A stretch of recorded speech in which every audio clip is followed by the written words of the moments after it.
What's up, everybody? Happy Wednesday. Hope all you're having a great day so far today.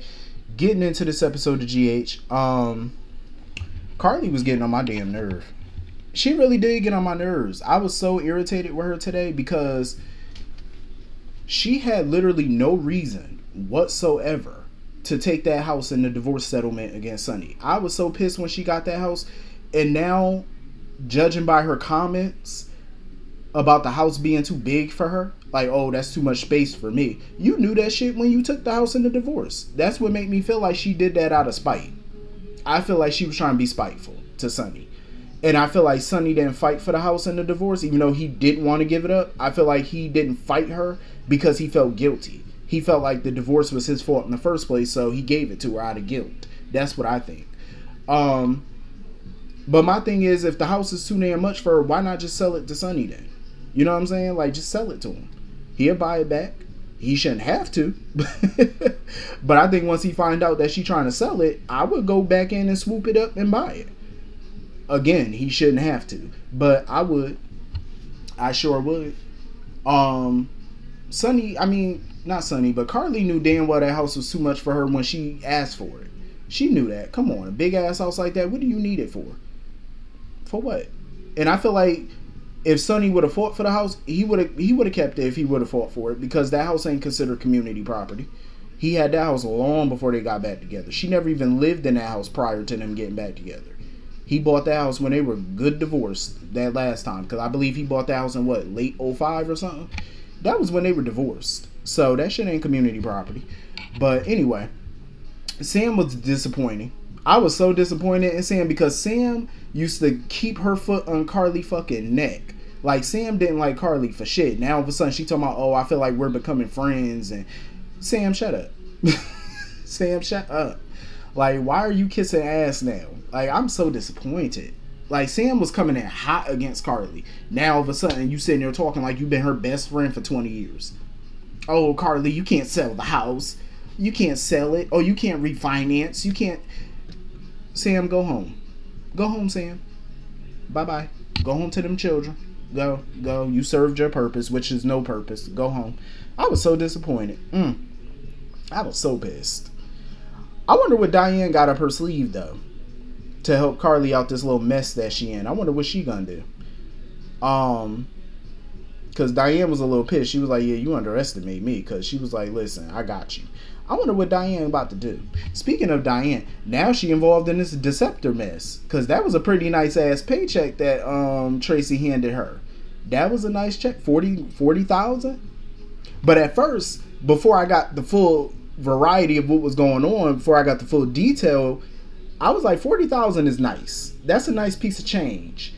But I'm pretty sure Representative Sonny pays her way more than $40,000. Because I was like, Tracy, you're going to have to come better with this. But then she was like, oh, I give you a quarter of the money. When you win the case for me, I give you a quarter.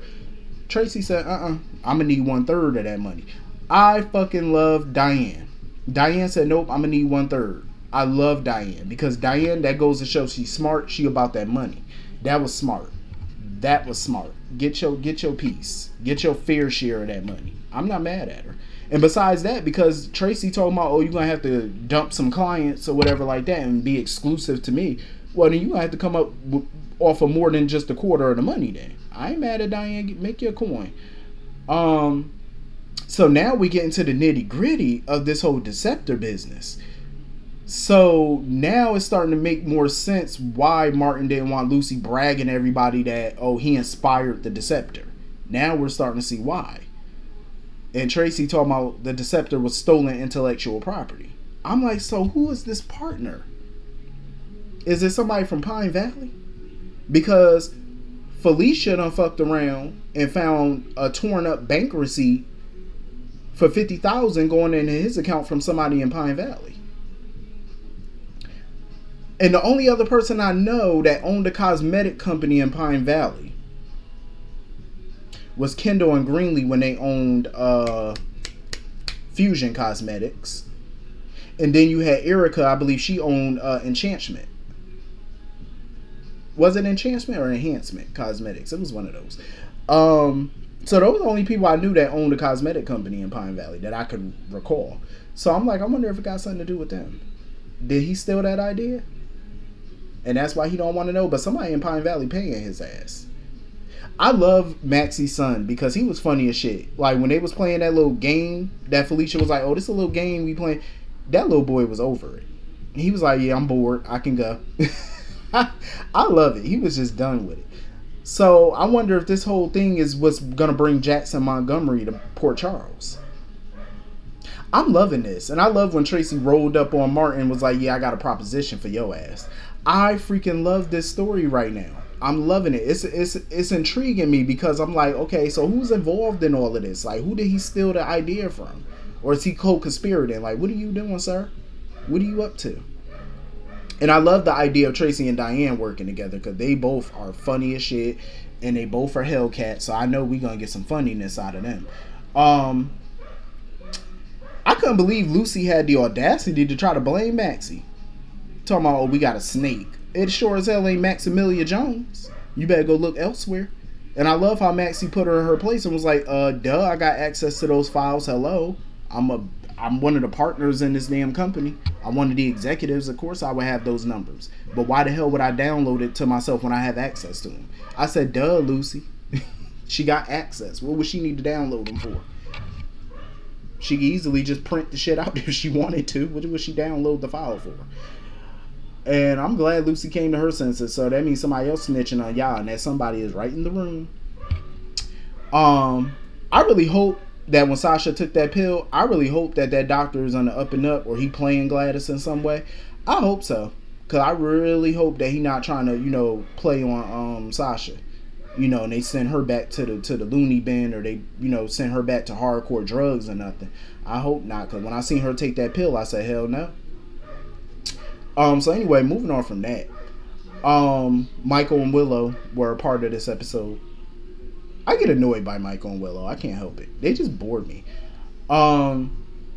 Because, I get it. Nina has been hell on Willow ever since she met that girl, and I get it. But like I said before, if I had to choose between Nina and Willow, Nina and Harmony as a parent, I would choose Nina every time. Because Harmony was way worse as a parent. And I do mean worse. I mean bottom of the barrel worse. And that's what pisses me off of Willow, because she was so willing to give Harmony so many chances after everything Harmony did, but yet you're not willing to open up to Nina. So I'm actually happy that she is. But at the same time, I wish Nina would, even though I know Nina won't, but I wish that she would walk away from Willow, because I'm tired of Willow putting these conditions on her. Like, oh, well, you only could be in my life if you can get along with Carly. If I was Nina, I would walk away, because you're not going to force me to get along with that witch. I'm sorry, but you're not. Because that would piss me off, because it's like Carly could do whatever she want, get away with whatever she want. But the minute Nina retaliates or says anything, Willow's going to get pissed about it. Get the hell out of here with that nonsense.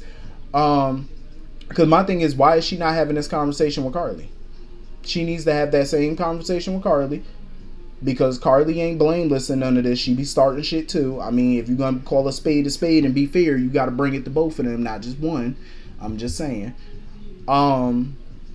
Yeah, Michael, he just annoyed me. Because it's like, everything's not about you, Michael. If she want Nina to be in her orbit, that's her business. Respect it and move on. Him making like little faces or little comments or whatever. It's like, sir, go sit down somewhere. And I really hate that Nina thinks that, oh, once I tell the truth or it comes out that I'm the one that tipped off the SEC, Sonny and Willow, I'm going to lose them. So, I don't see the big deal in losing either one of their asses, because how can they be mad about you reporting a crime? It was a crime. They committed it. They're guilty of it. So, I wouldn't be too upset about that. I'm just saying. If they get mad about it, then maybe that's your cue. Maybe that's your,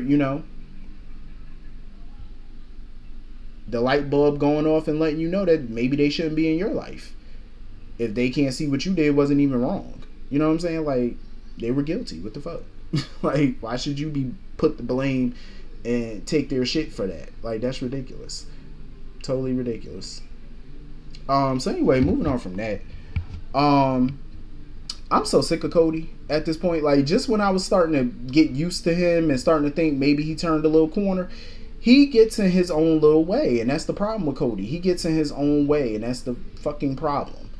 Like, he wants to sit there and tell Dante, oh, you got your father's connections, you got Sam, you got family and friends, and I don't have none of that. I had to scratch and claw my way. Listen, you really think Dante had all this stuff when he came to Port Charles? He didn't know none of these people when he came here. He didn't know he didn't know Sonny was his father. He didn't know he had siblings. He didn't know the Quartermains like that. He didn't, him and Sam didn't even really know each other then. They didn't know each other. They developed something in the past couple years or whatever, and now they together. Now he has a child. He has all these things in his life. Cody could have those same things too if he would get out of his own damn way. He's the reason he don't have nothing good. Because he wants to keep pulling con jobs to make a quick buck. And for one, Dante doesn't have Sonny's connections. Dante does not want Sonny's connections. You know what I'm saying? Like, he doesn't use Sonny's connections. Not unless he's in a real bad pinch or something and he might need a little mob connection here and there to find some shit out.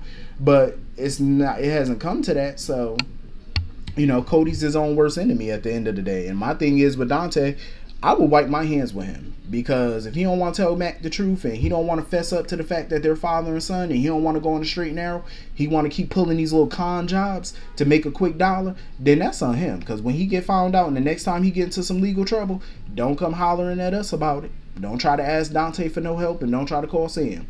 I would tell him no. Because this is what he chooses to do. Get himself in more and more shit. So that's on him. So anyway, that was pretty much the whole episode. Hit the comment section. Let me know what you all thought. And I'll see you all later. Have a great day. Peace.